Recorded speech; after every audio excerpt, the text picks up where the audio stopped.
안녕하세요. 한국교양기초교육원의 교양기초 교강사 연수 프로그램을 진행할 한양대 철학과 교수 이상욱입니다.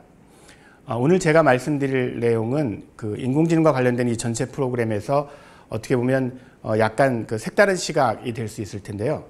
포스트 휴머니즘, 그 다음에 인공지능과 인간지능 사이의 차이점에 주목해서 실제로 우리가 인간이 인공지능과 굉장히 상호작용을 빈번하게, 그 다음에 광범위하게 하는 그런 사회에서 우리가 왜 휴머니즘적 가치, 인문주의나 인본주의로 번역되는 휴머니즘적 가치에 대해서 그 다양한 각도에서 재검토가 필요한지, 그리고 그런 재검토의 결과로 우리가 인공지능과 생산적으로 상호작용할 수 있는 방안이 무엇인지에 대해서 검토해 보고자 합니다. 그래서 제가 제목을 함께 살아가기로 붙였는데요. 학습 목표는 다음과 같습니다. 첫 번째로 제가 인공지능과 인간지능의 차이에 주목하고, 인공지능이 굉장히 우리한테는 낯선 지능이라는 말씀을 드릴 건데 도대체 뭐가 낯설다는 거냐를 이제 세 가지로 정리할 텐데요. 그 세 가지를 가지고 이 인공지능과 인간지능의 차이점에 대해서 설명할 수 있게 되실 겁니다. 두 번째는 이건 학생들로부터도 아마 이런 질문 많이 받으실 텐데요.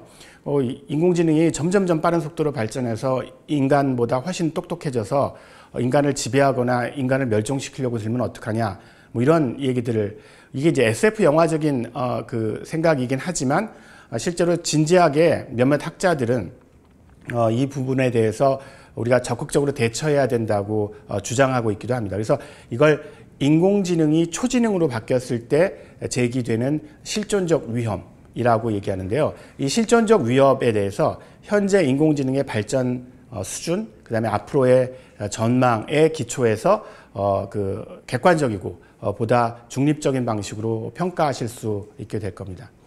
세 번째는 이게 사실은 핵심적인 건데요. 이런 어떤 실존적 위험에 대한 객관적 평가와 인공지능과 인간지능 사이의 차이점에 대한 정확한 이해에 기반해서 우리가 인공지능과 생산적으로 상호작용하면서 살기 위해서는 어떤 점을 고려해야 될까에 대해서 숙고하고 그 다음에 관련된 쟁점들을 제기할 수 있는 그런 역량을 갖추시게 되기를 기대해 보겠습니다. 우선 첫 번째로 그 인공지능이 낯설다고 말씀드리고 그 점을 굉장히 강조하고 있는데, 정확히 어떤 의미로 낯선지에 대해서 말씀드리기 위해서 약간 좀 황당하게 들리실 수도 있지만 네안데르탈인 얘기부터 해보겠습니다. 우리 인류는 호모 사피엔스죠, 생물학적으로. 근데 호모 사피엔스와 친척종이 3만 년 혹은 4만 년 정도 전까지 지구상에 같이 공존을 했습니다. 그게 호모 네안데르탈렌시스라고 하는 친척종인데요. 네안데르탈인은 사실은 두뇌는 사람보다 더 컸어요. 그래서 굉장히 똑똑했다고 알려져 있습니다. 정확히 인간보다 더 똑똑했는지 이거는 굉장히 얘기하기 어렵지만 어쨌든 충분히 똑똑해서 인간과 지적으로 괄목상대했다고 생각이 되고, 그 문화적으로도 인간과 다르지만 나름대로 자신의 독자적인 문화들을 가지고 뭐 매장을 한다든가 죽은 사람들에 대해서 기념을 한다든가 다양한 방식의 도구 사용도 물론 했고요. 중요한 포인트는 이겁니다. 3만 년 혹은 4만 년 전에 멸종한 네안데르탈인 이후에 우리는 인간과 거의 비슷한 수준의 지적인 존재를 만나본 적이 없습니다. 그러니까 당연히 우리 인간들은 만물의 영장이라는 생각을 뭐 누가 가르쳐주지 않아도 굉장히 자연스럽게 하게 되죠. 왜냐하면 뭐 자연 상태에서 인간보다 더 빨리 뛰는 동물, 더 힘센 동물은 있지만 인간처럼 지적인 어떤 작업들을 해내고 지적인 결과물을 낼 수 있는 존재를 본 적이 없거든요. 그래서 자연스럽게 인본주의, 인간이 가장 위대하고 우주 전체에서 인간이 가장 뛰어난 존재, 그리고 인간만이 할 수 있는 일들을 강조하는 그런 식의 생각들이 굉장히 자연스럽게 등장하게 되었습니다. 또 한 가지 이제 중요한 포인트는, 만약에 여러분들이 그 자연 상태에서 굉장히 특별하게 보이는 뭔가 아주 똑똑해 보이는 장치나 기능을 가진 어떤 존재를 어떤 결과물들을 만나게 되면 자연스럽게 이거는 인간이 만들었거나 혹은 인간과 비슷한 마음이 그 배후에 있을 거라고 생각을 하게 됩니다. 무슨 뜻이냐면, 예를 들어서 그 침팬지가 도구를 사용한다는 게 알려져 있는데, 침팬지가 나뭇가지가 있으면 나뭇가지의 이파리를 적당히 떼서 구멍에다가 그 흰개미 구멍에다가 집어넣어가지고 막 이렇게 올랐다 내렸다 해가지고 거기에 흰개미가 붙게 한 다음에 그걸 뽑아가지고 흰개미를 먹거든요. 너무 이파리가 많이 달려 있으면 잘 안 들어가겠죠. 너무 적게 달려 있으면 흰개미가 거기에 붙을 잎이 없어지니까 안 되겠죠. 그래서 그런 식으로 자기가 원하는 생각들을 하고 그 원하는 생각을 설계로 만든 다음에 그 설계에 입각해서 그 어떤 그 도구들을 만들어내고 그 도구들을 사용하고 이런 것이 이제 인간적인데 침팬지에 대해서도 침팬지가 그런 행동을 할 때 그런 비슷한 생각이 침팬지의 마음을 지나가겠구나 라고 생각을 한다는 겁니다. 그게 너무 자연스럽죠. 근데 중요한 건 뭐냐면 여기서 이제 결정적인 문제가 발생하는데요. 그런 식으로 인간 이외의 지적인 존재에 대해서 침팬지는 뭐 인간의 뭐 5살, 6살 정도의 지능을 갖는다. 뭐 코끼리는 뭐 10살이다. 뭐 이런 얘기들 있잖아요. 그런 식으로 인간과 항상 견주어서 인간이 아닌 존재들의 지적인 능력들을 평가해왔던 것이 우리에게 굉장히 익숙한데 그런 일들이 최근에 인공지능의 급속한 발전으로 굉장히 어려워지게 됐다는 겁니다. 예를 들어서 지금 보여드리는 저 그림은 넥스트 렘브란트라고 해서 그 네덜란드에서는 거의 국부로 추앙받는 렘브란트 유명한 화가죠. 그 사람의 그림을 기계학습시켜서 렘브란트가 그렸을 법한 그렇지만 실제로 렘브란트가 그리지 않은 그림을 만들어내서 그걸 3D 프린팅으로 찍어낸 그림입니다.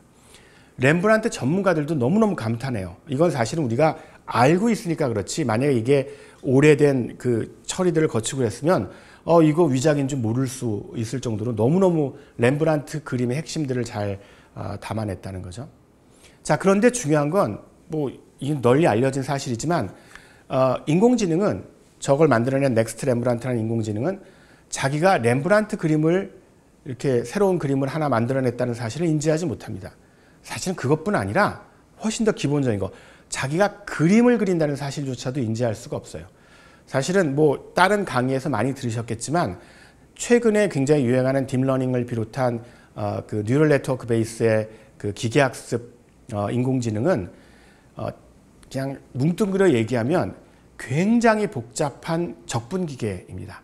왜냐하면 이제 목표 함수가 있고 그 목표 함수 값을 처음에 그 노드들이 맞추지 못하면 그 차이를 가지고 백 프로포게이션이라고 그래가지고 이렇게 뒤로 돌아가면서 노드 값들을 조정하고 다시 또 맞춰보고 이걸 굉장히 많이 반복해서 그 우리가 봤을 때 렘브란트 그림 같은 우리가 봤을 때 기가 막힌 바둑의 묘수 이런 것들을 만들어내거든요. 근데 그 뒤로 돌아가는 작업이 실제로 적분이기 때문에 그 적분을 굉장히 빠른 속도로 그 수치적으로 처리하는 기계라고 할 수 있고 정말로 똑똑한 건 사실은 그런 뉴럴 네트워크를 어떻게 그 작동시켜야지 알고리즘이죠. 알고리즘을 어떻게 만들어야지 그런 결과를 낼까를 고민해서 그걸 실제로 구현하는 엔지니어들이 굉장히 인간적인 의미로 똑똑한 거고 인공지능은 결과물은 기가 막힌데 결과물은 기가 막혀. 저는 저런 그림은커녕 저 비슷한 그림도 절대로 못 그리거든요. 그렇지만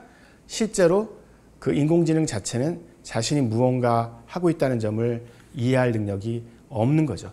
그랬을 때 이제 문제가 생깁니다. 뭐냐면 아까도 말씀드렸던 이유 때문에 네안데르탈인의 멸종 이후로 우리는 어떤 지적으로 뛰어난 결과물과 그것을 만들어내는 지적 능력을 항상 인간 기준으로 생각하는 데 익숙해져 있고 그러니까 당연히 뭔가 똑똑한 일이 벌어지면 똑똑한 현상이 있으면 저 배경에 인간과 비슷한 어떤 지적인 어떤 마음이 존재하겠구나 의식하는 마음이 존재하겠구나 라고 생각하는데 굉장히 익숙해져 있는데 사실은 그 생각을 재검토할 필요가 있는 거죠.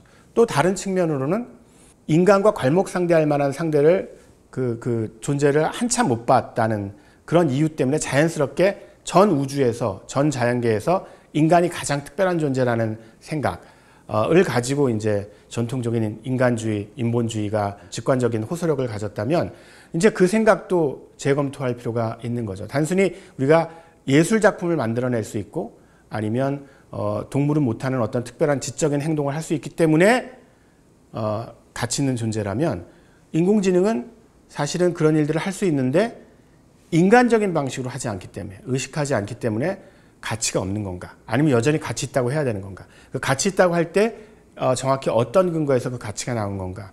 이런 질문들을 해야 된다는 거죠. 자, 여기서 약간 다른 얘기를 해보겠습니다. 그 다른 얘기가 뭐냐면 이제 초지능에 대한 얘기인데요.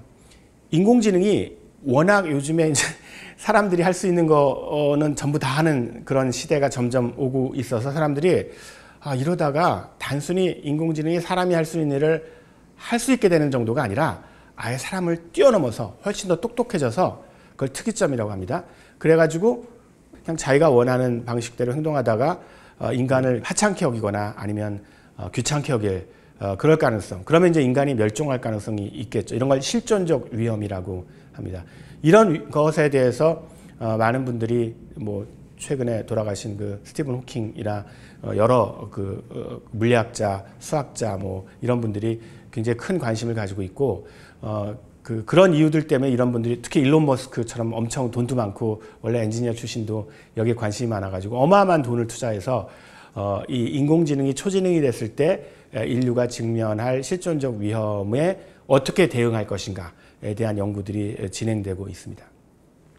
이 부분에 대해서 사실은 저는 앞서 설명드렸던 항상 무언가 지적인 존재들을 인간과 동일한 잣대로 평가하려는 그 태도가 이 문제를 바라보는 근본적인 어떤 태도나 아니면 접근 방법을 약간 왜곡시켰다고 생각을 합니다. 그게 무슨 뜻이냐면 이런 겁니다. 예를 들어서 이 초지능이 등장한다고 하는 시나리오들을 보면 대개 그냥 계산 속도가 엄청나게 빨라지면 그건 사실이거든요. 인공지능의 여러 가지 계산 속도들은 일종의 하드웨어적인 거니까 컴퓨터의 CPU 속도나 메모리의 크기들이 그 지수함수적으로 그러니까 매번 2배, 4배 이렇게 막 폭발적으로 증가하는 것과 비슷하게 인공지능의 성능이 그렇게 폭발적으로 증가할 것이다. 그러니까 곧 인간의 지능을 뛰어넘거나 그 첫 번째 특이점이라고 하고요. 아니면 인간 지능을 전부 합친 거를 뛰어넘거나 그걸 두 번째 특이점이라고 하는데 그 특이점들이 뭐 빠르게 예측하는 사람들은 2045년 뭐 이렇게 예측하고 아니면 적어도 이번 세기 내에는 반드시 돌파할 거다. 그렇게 되면 이제 문제가 생긴다라는 식으로 얘기를 하는데 그런데 그분들이 얘기하는 그 지능 개념들을 보면은 약간 갸우뚱해지는 측면들이 있어요. 무슨 뜻이냐면 제가 사실은 그분들의 그런 문헌들에 등장하는 문장들에 지능이 등장하는 그 자리에 지능자 대신에 계산 속도라는 말을 집어넣고 문장을 읽어봤더니 문장 의미가 하나도 바뀌질 않아요. 그러니까 무슨 말이냐면 이분들은 되게 이런 주장을 하는 분들이 수학자, 컴퓨터 과학자 중에서 특히 이제 훨씬 수학적인 어프로치를 하는 분들인데 이분들은 세상과 관련된 지적인 행동들이 전부 다 계산으로 환원될 수 있을 거라고 생각을 하시는 거예요. 계산 환원주의라고 하는데 철학에서는 이거를 그러니까 지능이라는 것도 수학자라는 능력과 동일시하는 거죠. 이런 생각들이 뭐 터무니없는 생각은 아닙니다. 사실은 이런 생각들을 진지하게 고려해서 우주 전체도 사실은 컴퓨테이셔널 마인드에 불과하다라고 주장하는 물리학자도 있어요. 그러니까 제가 그 주장이 틀렸다고 말씀드리는 게 아니라 중요한 건 적어도 인간 지능이 작동하는 방식에 대해서 오랫동안 연구한 인지심리학자, 인지과학자들, 예를 들어서 스티븐 핑커 같은 사람은 그런 방식의 지능 이해가 얼마나 셜로우한지, 얼마나 이렇게 얕은지, 얼마나 가벼운지를 지적합니다. 이건 사실은 여러분들이 직관적으로 조금만 생각해 보셔도 금방 알 수 있어요. 왜? 수학 문제는 기가 막히게 푸는데 사회적 지능이라고 그래가지고 다른 사람들하고 이렇게 의사소통하거나 같이 협력해서 일 잘 못하시는 분들 있잖아요. 그분들 무시하는 게 아니라요. 서로 다른 능력이거든요. 그래서 실제로 현재 지능에 대한 가장 영향력 있는 이론은 다중지능 이론이라고 해서 여러 가지 능력들 그리고 서로 환원 불가능한 여러 가지 능력들의 일종의 종합 선물 세트 같은 거다. 그래서 어떤 사람은 예를 들어서 수학적 지능이 뛰어나고 어떤 사람은 언어적 지능이 뛰어나고 어떤 사람은 신체를 균형 잡는 지능이 뛰어나고 어떤 사람은 사회적 지능이 뛰어나고 이렇게 굉장히 다양한 지능에 있어서 서로 다른 컨비네이션을 각 개개인이 가지고 있다. 그래서 일방적으로 얘가 더 똑똑하다, 얘가 더 똑똑하다라는 말은 특히 이제 IQ 가지고 얘기하는 그런 생각은 학술적으로 근거가 없다는 게 사실은 학계의 정설입니다. 그쪽 학계. 그러니까 이제 그런 생각들을 가지고 들여다보면 인공지능이 실제로 클락 속도가, 계산 속도가 엄청 빨라지더라도 그 인공지능이 실제로 인간과 협력하거나 혹은 인간 사회의 복잡다단한 일들을 이해하고 거기에 대해서 적절한 방식으로 지적으로 행동할 수 있을지 여부는 사실은 굉장히 의심스러운 대목입니다. 그래서 실제로 이 주제에 대해서 학자들 사이에 논쟁이 많은데 학자들 사이에 컨센서스는 다음과 같습니다. 합의점은 뭐냐면 그 초지능이 언젠간 등장할 가능성이 있다라는 건 논리적으로 사실은 거부하기 되게 어려운 얘기입니다. 왜냐하면 그 기술의 발전을 갖다가 미리 딱 단정지어가지고 절대로 안 되라고 얘기한다는 건 사실 그런 식의 생각들은 정당화되기 어렵거든요. 그리고 그렇게 초지능이 등장했을 때 이 초지능이 인간에게 위협이 될 가능성이 있다. 그것도 역시 논리적으로 부정하기 어렵습니다. 그렇지만 여기서 이제 의견 차이, 여기까지는 이제 다 합의가 된 거고요. 의견 차이는 어디서 나타나냐면 첫째, 이 초지능이 등장해서 인류에게 실존적 위험을 제기할 시점이 언제인가? 여기에 대해서 사실 이제 컴퓨터 과학자들 사이에서 이거 가지고 투표도 했어요. 대다수 사람들은 적어도 2050년 이후다라고 생각하고 어떤 사람은 아예 다음 세기가 될 거라고 얘기하는 컴퓨터 과학자들도 상당히 있었습니다.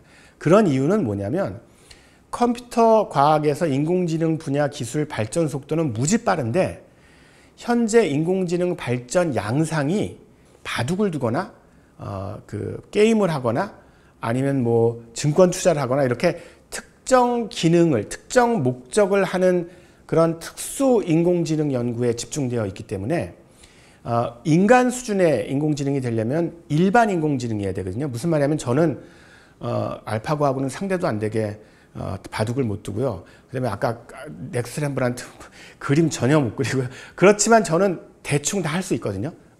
그림도 엉터리라도 적당히 그릴 수 있고 바둑도 뭐 형편없게. 그러니까 이렇게 여러 가지 일들을 두루두루 할 수 있는 것이 제너럴 인텔리전스인데 일반 지능인데 아직까지 일반 인공지능을 만드는 방식을 그 정확하게 어떻게 보면 이론조차도 아직 확립이 되어 있지 않습니다. 그래서 그런 이유들 때문에 실제로 인류에게 실존적 위협을 가할 정도의 인공지능이 특히 초지능이 등장하려면 상당한 시간이 필요하다는 것이 학계의 전체적인 일반적인 양상이고요. 거기 하나 더해서 설사 그 문제가 논리적으로 가능하고 그 이번 세기 내에 그런 인공지능이 등장할 위험성이 있다고 해도 인공지능이 제기하는 여러 가지 사회적, 문화적, 윤리적 쟁점들에 비해서 예를 들어서 최근에 막 논란이 되는 공정성, 편향성, 뭐 개인정보 보호, 데이터 편향성 이런 다양한 문제들에 비해서 실존적 위협이 그렇게 시급한 문제냐 여기에 대해서는 반론이 만만치 않습니다.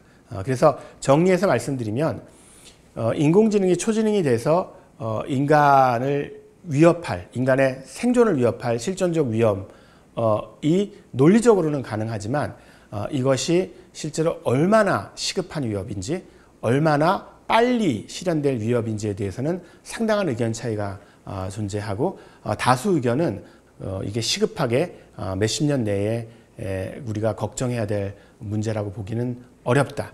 왜냐하면 일반 인공지능 이론이 아직까지 개선될 여지가 발전될 여지가 많기 때문이다 라고 말씀드릴 수 있습니다. 자, 이제부터 본격적으로 인공지능이 정확히 어떤 의미에서 인간지능과 그렇게 다른지 왜 그렇게 낯선지 세 가지로 설명드리겠습니다. 첫 번째는 이미 제가 상당히 많이 말씀드린 내용인데 인공지능은 제가 쓰는 용어로 자각 없는 수행을 합니다. 여기서 자각을 좀 조심하셔야 되는데 여기 제가 말씀드리는 자각은 의미론적으로 자각한다는 뜻입니다. 그러니까 무슨 말이냐면 제가 그림을 그리고 있는지 아니면 바둑을 두고 있는지 그림이나 바둑이 뭘 의미하는지를 인간이 이해하는 방식으로 이해하고 있어야 된다는 겁니다. 왜냐하면 인공지능 분야에서 시멘틱 머신이라는 의미론적 기계라는 분야도 있는데 그때 의미로는 우리가 통상적으로 얘기하는 그런 의미가 아니라 그 의미를 이해하고 있는 것처럼 행동하는 기계를 만드는, 그러니까 비헤이비얼리스틱하게 행동주의적인 그 의미론적 기계를 얘기를 합니다. 그래서 그런 게 아니라 우리가 그 인간이 어떤 행동들을 할 때 예를 들어서 인간이 그림을 그릴 때는 잘 못 그려도 내가 그림을 그리고 어떤 걸 그리려고 우리가 이해하고 의식하고 있잖아요. 그런 게 없다는 거죠. 자, 두 번째가 좀 더 중요한 핵심적인 쟁점인데 이게 첫 번째랑 관련이 됩니다. 제가 이해할 수 없는 실패라고 얘기하는 건데요. 인공지능도 뭐 100% 완벽하지는 않습니다. 실패를 하는데 근데 인간만큼 자주 하거나 어떻게 보면 인간만큼 정확하지 않게 판단을 하는 게 아니고 데이터가 부족하거나 뭔가 이유들이 있는 방식으로 실패를 하죠. 예를 들어서 제가 이 주제를 연구하면서 그 이미지넷이라고 스탠퍼드가 운영하는 인공지능 이미지 판독 데이터베이스가 있는데 여기서 이제 끊임없이 그 더 좋은 인공지능이 나와서 기록들을 계속 갱신하고 있거든요. 그 판독을 굉장히 정확하게 하는 기록을. 인공지능들은 저처럼 뭐 특별히 고양이에 대해서 엄청 관심이 있지 않은 사람들은 잘 모를 고양이의 종류들을 기가 막히게 구별해냅니다. 가령 지금은 제가 알지만 원래는 제가 페르시아 고양이랑 샴 고양이를 구별 못했거든요. 그런 거 척척 구별하고 아종들도 척척 다 구별해요. 그러니까 그런 식으로 인간보다 훨씬 뛰어난 이미지 판독 능력을 보여줘요. 그런데 이 그림을 한번 보시죠. 그런데 얘네들이 실수를 할 때 우리가 생각하기에는 이해할 수 없는 방식으로 실수를 한다는 겁니다. 가령 저는 고양이하고 개는 구별하는데 샴 고양이랑 페르시아 고양이랑 구별 못했죠. 그럼 이해가 되죠. 아, 고양이랑 개는 상당히 다르니까 구별을 하는데 고양이를 특별히 안 좋아하니까 그 둘 사이를 구별 못하는구나. 근데 인공지능은 그게 아니라요. 저 첫 번째 왼쪽 거 첫 번째 그림을 보시면 저걸 스쿨버스라고 정확히 파악해냅니다. 근데 저기에다가 우리 인간의 눈에 보기에는 가운데 거 보세요. 뭐 보이세요? 그러니까 노이즈죠, 일종의. 뭐 별로 의미 없는 시그널을 두 개를 합하면 첫 번째 것과 두 번째 걸 합하면 그 세 번째 그림이 됩니다. 세 번째 그림은 인간이 보기에는 첫 번째 그림과 별 차이가 없죠. 저것도 스쿨버스죠. 근데 멀쩡하게 저걸 스쿨버스라고 정확히 판독하던 인공지능이 갑자기 저 세 번째 그림을 보고 타조라고 하는 거예요. 저 타조처럼 보이세요? 물론 저거는 일부러 인공지능을 속일 목적으로 저 노이즈를 저걸 애드버서리얼 노이즈라고 하는데 뭔가 적대적 공격을 하기 위해서 만든 일부러 설계된 그 배경 잡음입니다. 그러니까 그 인공지능이 저 그림을 판독하는 방식이 인간과 너무 달라서 저런 우리 눈에 보기에는 아무 무의미한 노이즈를 집어넣었을 때 판독 능력이 교란이 돼서 갑자기 타조가 나온다는 거죠. 여러분, 우리는 저 그 그림을 보고서 왜 스쿨버스라고 판독을 할까요?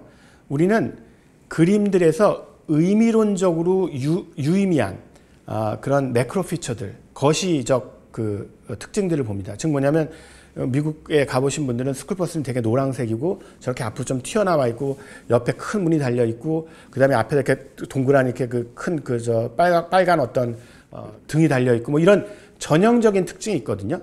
그래서 그 전형적인 특징을 보고 스쿨버스인 것 같다. 이렇게 판단을 하죠. 즉 우리는 이미지를 이해할 때 그 이미지에서 의미론적으로 우리가 판독해낼 수 있는 특징들을 잡아서 판독을 해요. 인공지능은 그렇게 하지 않습니다.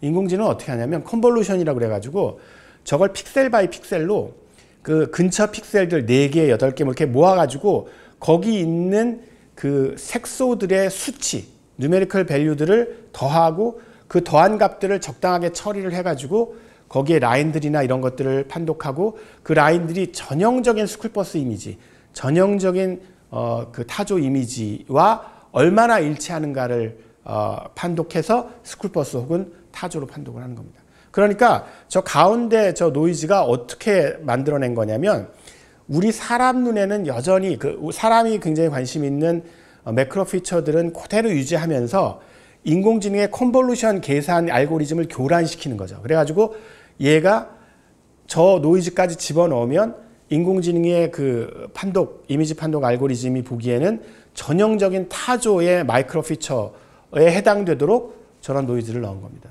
즉 스쿨버스라는 개념과 타조라는 개념에 대해서 우리가 이해했다고 얘기할 때 그 진정한 이해가 요구하는 그런 내용들을 알고서 하는 거냐, 그 부분에 대해서 사실 논란의 여지가 있다는 겁니다. 거기서 조금 더 나아가서 인공지능이 작동하는 방식 자체가 저렇게 진정한 이해를 보장해 주지 않기 때문에 어떻게 보면 인공지능이 유비추론이나 아니면 훨씬 더 인간의 복잡다단한 여러 가지 의미론적으로 굉장히 그 다양한 어떤 맥락들을 이해하는데 되게 어려워할 거라는 거죠.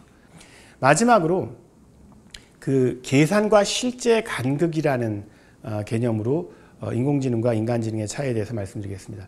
그 많은 학생들이 여러분들 그 강의하시다 보면 느끼시겠지만 인공지능과 로봇을 헷갈려 합니다. 그리고 많은 경우에 인공지능에 대해서 얘기시키면 SF 영화에 등장하는 그 인간과 거의 차이가 없는 완벽한 휴머노이드 로봇을 가지고 이제 인공지능 얘기를 하는 경우를 보실 수 있을 겁니다. 그런데 로봇공학과 인공지능공학은 별개의 학문입니다. 그 왜 별개이냐면 인공지능은 기본적으로 사이버 공간상에서 작동하는 프로그램이어서 신체가 없거든요. 그래서 실제로 인공지능이 하는 일은 결국은 계산 결과를 내는 일이고 그 계산 결과를 실제 세계에다 영향을 끼치기 위해서는 수많은 매개장치들이 필요합니다. 대표적인 매개장치가 사람이에요. 예를 들어 볼까요? 앞서 소개드렸던 넥스트 렘브란트, 그게 이런 식으로 작동하지 않아요. 어떻게 했냐면 렘브란트 그림을 하나하나 3D로 스캐닝을 사람이 하고, 물론 기계를 썼겠죠.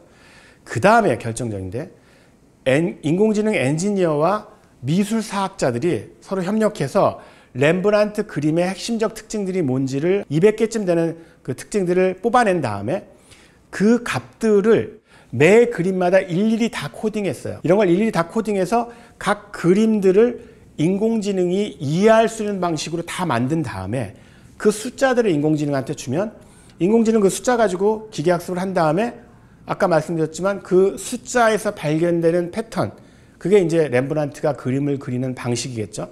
그 패턴을 활용해서 렘브란트가 그렸을 법한 그림의 숫자 패턴들을 만들어내고, 그러면 그거를 또 인간 엔지니어들이 열심히 막 프로그램을 짜가지고 그 패턴들을 3D 프린터랑 연결시켜서 그림이 만들어질 수 있게 하는 그런 일들을 했기 때문에 그 그림이 나온 거예요. 요점은 뭐냐면 인공지능은 지금 현재 혼자 할 수 있는 일, 그건 영화에서나 등장하는 얘기고요. 혼자 할 수 있는 일이 아무것도 없어요. 인공지능, 사이버 공간에 있는 인공지능의 전 단계와 후 단계, 실제 세계와 맞닿는 그 지점에서는 다 사람이나 다른 기계들이 일들을 해야 된다는 거죠. 그리고 이 점 때문에 사실은 인간과 인공지능의 협업이 특히나 중요하고 거기에 대해서 사실은 훨씬 더 많은 시간을 들여서 얘기를 해야 되는 거죠.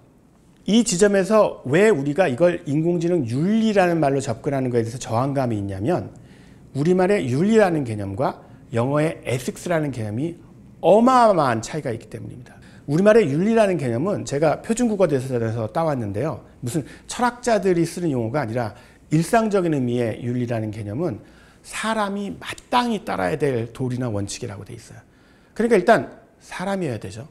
그러니까 인공지능 윤리는 형용모순이에요. 인공지능이 어떻게 윤리가 있어요? 사람이 아닌데. 그렇죠? 그 다음에 마땅히가 중요한데 논란의 여지가 없다는 겁니다. 저기 표준국어대사전에 드는 예는 뭐가 있냐면 채만식의 소설에 등장하는 한 그 문장인데, 조강지처를 둔 사람이 그렇게 딴 여자랑 바람 피우고 그건 내 윤리로는 도저히 용납이 안 된다. 뭐 이런 겁니다. 분위기 아시겠죠? 그러니까 뭐냐면 누가 들어도 윤리적인 것과 비윤리적인 것은 금방 깔끔하게 구별되는 그런 것만 윤리라고 합니다. 우리나라는 일반적으로 말할 때. 영어의 에식스는 그렇지 않아요. 영어의 에식스는 그리스어의 사회적 인격을 뜻하는 에토스라는 단어와 그 다음에 관습, 규범을 뜻하는 라틴어의 모레스에서 결합해서 나왔는데요. 그러니까 결국은 뭐냐면 첫 번째는 논의의 여지가 있습니다. 예를 들어서 이게 역사적 배경이 있는데요. 고대 그리스 시대에 도시국가들마다 각각의 도시가 가지고 있는 문화적, 역사적 배경 하에서 저 도시가 제대로 작동하기 위해선 저런 어떤 에토스가 필요하겠구나 하는 생각들이 조금씩 달랐고, 그것들을 서로 코오디네이션하는, 조정해 나가는 작업들을 해왔던 겁니다. 그러니까 현대 에식스 개념도 거기서 와서 특정 집단이나 아니면 특정 나라의 고유한, 그렇지만 여전히 규범적인, 즉 거기에서 바람직하다고 생각하는 것들을 사람들이 논의해서 만들어 나가야 되는 거죠. 그러니까 그런 의미에서 AI ethics는 말이 되죠. AI라는 새로운 기술이 등장했고 이 새로운 기술에 대해서 개인이나 사회가 어떻게 대응하고 어떤 방식으로 규범을 만들고 어떤 제도를 만들어서 이걸 운용할 것인가를 논의해서 결정하고 따르고 그 과정이 ethics라는 거는 사실은 굉장히 자연스럽게 이해가 되는데 그걸 윤리로 접근하면 굉장히 사람들이 거기 윤리가 무슨 상관이지? 사람을 죽이는 것도 아닌데? 뭐 이런 식으로 생각을 하게 되는 거죠. 그래서 그 지점이 굉장히 중요하고요.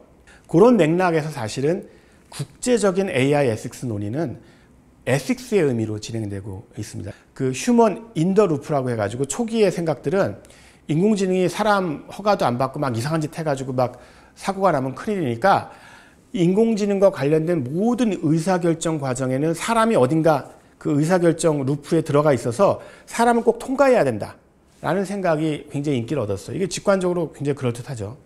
근데 잘 따져보세요. 만약에 모든 인공지능 관련된 의사결정 과정에 사람이 일일이 다 판단을 해야 된다면 그럼 그냥 사람이 일을 하고 말지 왜 인공지능을 쓰겠어요. 그러니까 실제로 그건 굉장히 비효율적인 거죠. 그래서 최근의 경향들은 휴먼 인 더 루프보다는 휴먼 온 더 루프나 휴먼 오버 더 루프가 더 적절한 개념이다. 무슨 말이냐면 당연히 루틴하게 이루어지는 그런 계산 과정들은 인공지능 알고리즘에게 맡기되 그 알고리즘을 사전에 미리 잘 검증해서 그 인간적 가치들이나 인권을 훼손하지 않도록 먼저 잘 만든 다음에 그 다음에 이제 그때 문제가 생길 가능성이 있어 보일 때는 그 안에서 어떤 문제가 생기는지를 수시로 점검하는 형태가 돼야지 그걸 일일이 인간이 모든 경우에 판단하는 것은 비효율적이다라고 얘기하고 있거든요.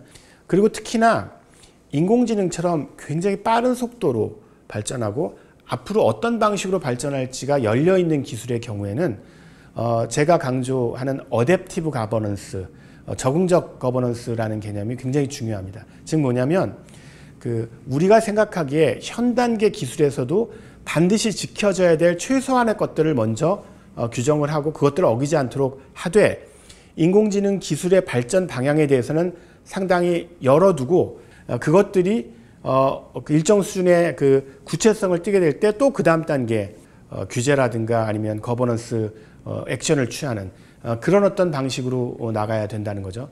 인공지능에 대해서도 만약에 우리가 적절한 방식으로 적응적 거버넌스를 실현한다면 오히려 그 거버넌스가 기술 발전을 막는 게 아니라 기술 발전을 우리가 바람직한 방향으로 유도하거나 그쪽으로 오히려 더 추진할 수 있는 그런 어떤 동력이 될 수 있다는 거죠. 그래서 그런 이유 때문에 유네스코라든가 아니면 IEEE 이렇게 국제적으로 인공지능 윤리와 관련된 여러 가지 입장들을 내놓는 단체들이 하나같이 강조하는 게 뭐냐면 인공지능에 대해서 각국 정부가 리터러시 교육을 시킬 때 AI 기술 자체를 활용하는 역량만이 아니라 AI 기술에 대한 정확한 이해 그리고 AI 기술이 가져올 수 있는 여러 가지 문제점에 대한 다양한 그 접근 그 다음에 그것들을 이해하고 그것들을 해결책을 찾는 과정에 자신이 적극적으로 참여할 수 있는 역량 그런 소통 역량들을 갖춰야 된다고 주장하고 있습니다. 이런 능력을 키우는 게 제 생각에는 약간 엉뚱하게 들리실 수 있겠지만 우리 시대에서 포스트 휴머니즘을 고민하는 한 방식이라고 생각합니다. 실제로 인문주의의 역사를 보면 인문주의의 내용이 고대 때부터 그대로 가져와서 현대까지 이르는 게 아니라 각 시대가 제기하는 사회적 변화, 기술적 변화, 정치적 변화에 따라서 인문주의가 조금씩 변해왔다는 걸 알 수 있습니다. 예를 들어서 우리는 인문주의 그러면 르네상스 인문주의만 떠오르는데 18세기가 되면서 엄청난 사회혁명들을 많이 겪었잖아요. 프랑스 대혁명부터 시작해서. 그러면서 그 전 세대 사람들한테는 너무나 낯선 인권 개념이 새롭게 추가가 됩니다. 그러니까 역사적으로 보면 인문주의가 각 시대마다 그 시대의 변화에 맞춰서 굉장히 다양한 방식으로 재규정하고 그때까지 이해된 인문주의의 한계들을 극복하려고 다양한 노력들을 펴온 거라고 볼 수가 있고 그런 의미에서 인공지능 시대에서 우리는 인공지능과 인간지능의 차이점에 주목하고 우리의 사회적 제도들을 혹은 우리가 인공지능과 상호작용하는 방식들을 어떻게 가져가야 되는가 이런 것들에 대해서 고민을 할 필요가 있고 그 고민의 내용들이 인문주의를 포스트 휴머니즘으로 훨씬 더 이렇게 폭넓게 이해할 수 있는 방안이 될 수 있을 거라고 생각합니다. 포스트 휴머니즘을 얘기한다고 해서 제가 인공지능을 뭐 인간하고 똑같이 뭐 로봇 권리를 준다든가, 현재 인공지능 기술은 절대로 그럴 수준이 아니에요. 제가 말씀드리는 내용은 지금 인공지능이 사용되는 사회 영역이 너무나 크기 때문에 얘네들을 그냥 단순한 기계로 놔뒀을 때 우리가 기존의 제도로 잘 해결이 안 되는 부분이 무지 많다는 거죠. 대표적인 게 자율주행차예요. 자율주행차가 마구 돌아다니면서 물론 인간 운전자보다는 사고를 덜 내겠지만 분명히 사고를 낼 텐데 그 사고의 책임이 누구에게 있는가, 그런 질문에 대한 답도 사실은 그렇게 명확하게 내리기가 어렵거든요. 왜냐하면 인공지능이 알고리즘에 의해서 결정을 내리는데 그 알고리즘은 물론 공학자가 설계해서 집어넣지만 공학자가 일부러 그 사고를 의도했다고 볼 수가 없고 공학자가 실수했다고 볼 수 없는 부분이 있거든요. 그럼 그랬을 때 그런 책임들을 사회가 나눠 맡을 것인가, 아니면 이거는 지금까지는 별로 많은 사람들이 찬성하지 않는 방식인데 그 인공지능에게 어떤 인격체, 그러니까 법인격체를 부여해서 그 문제를 해결할 것인가, 이 부분을 놓고는 사실은 많은 사람들이 지금 논란에 있고요. 결국은 어떤 형태로든지 우리가 아까의 의미로 윤리적 고려, ethical consideration을 해서 이 문제들을 해결해 나가야 된다는 겁니다. 그래서 결론적으로 드리고 싶은 말씀은 이렇습니다. 인공지능이 인간지능과 굉장히 다른 특징을 갖는 되게 특별한 지능이라는 말씀을 계속 강조해서 드렸잖아요. 제가 드리고 싶은 말씀은 포스트 휴머니즘적 시각을 가지고 보면 그 역도 성립한다는 겁니다. 인간지능이 여태까지는 인간지능과 괄목상대할 만한 존재가 없었기 때문에 인간지능을 무조건적으로 유일한 지능의 척도로 생각했는데, 인간지능과 결과물에 있어서는 상당히 어떨 때는 더 뛰어난 걸 산출하지만 인간이 누리고 있는 어떤 의미론적 이해라든가 감정이라든가 욕구라든가 이런 것들은 아직 가지고 있지 않은 인공지능이 등장함으로써 우리가 인간지능이 지능에 대한 일종의 표준적인 답이라고 생각했는데 꼭 그렇지는 않겠구나. 인간지능도 지능이 존재할 수 있는 다양한 방식 중에 하나일 수 있겠구나. 특히 저 사진을 보면 아시겠지만 저게 은하계 사진이거든요. 지구가 어디 있냐면 은하계 중심에 있잖아요. 거긴 블랙홀이 있고요.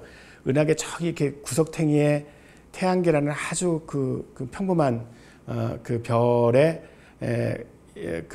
태양의 주위를 도는 행성 중에서 하나의 우리 인류가 살고 있거든요. 그러니까 저 은하계에서도 그렇게 특별할 것이 없는 곳에서 사는, 물론 우리 인간은 대단한 존재죠.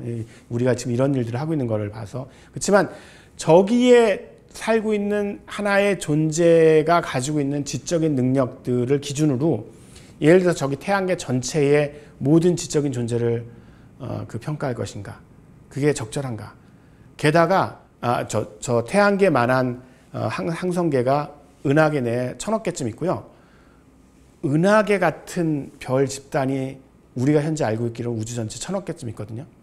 상상도 할 수 없는 숫자죠. 그러면 그렇게 수많은 우주적인 그런 배경에서 인간 지능이 모든 지적인 존재가 표준으로 닮아야 되는 어떤 기본이다, 골드 스탠다드다, 이렇게 생각하기는 쉽지 않을 것 같습니다. 이런 것들이 이제 포스트 휴머니즘적 시각이라고 할 수 있고요. 제가 인간 지능이나 인간의 능력을 폄하하려는 것이 아니라 우주적 맥락에서 보다 객관적인 시선으로 우리의 지능이나 우리에게 되게 소중한 어떤 우리 지능의 특징들을, 예술이 대표적이죠.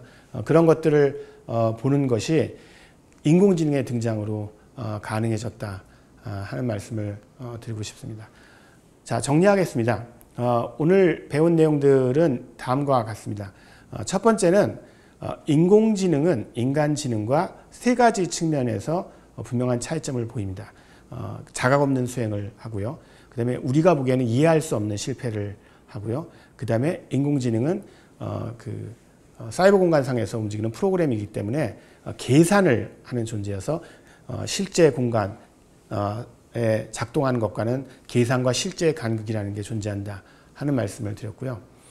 두 번째로는 인공지능이 엄청 똑똑해져서 초지능이 돼서 인류의 생존을 위협할 실존적 위험의 가능성이 논리적으로는 분명히 가능하지만 실제로 그 위험성이 그렇게 시급한지 아니면 그 위험성이 다른 모든 인공지능과 관련된 우리의 사회적 논의를 압도할 만큼 중요한 것인지에 대해서는 사람들마다 의견 차이가 상당히 있고 대체적인 견해는 사실은 상당 기간이 더 필요할 것이다 라는 생각이라는 점을 말씀드렸고요.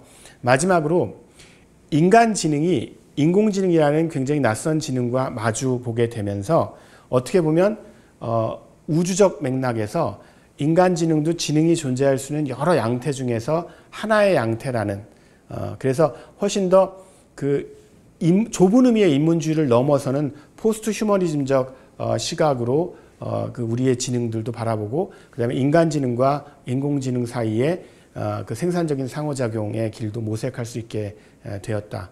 그런 말씀을 드리고 싶습니다. 네, 장시간 그 시청해 주셔서 감사합니다.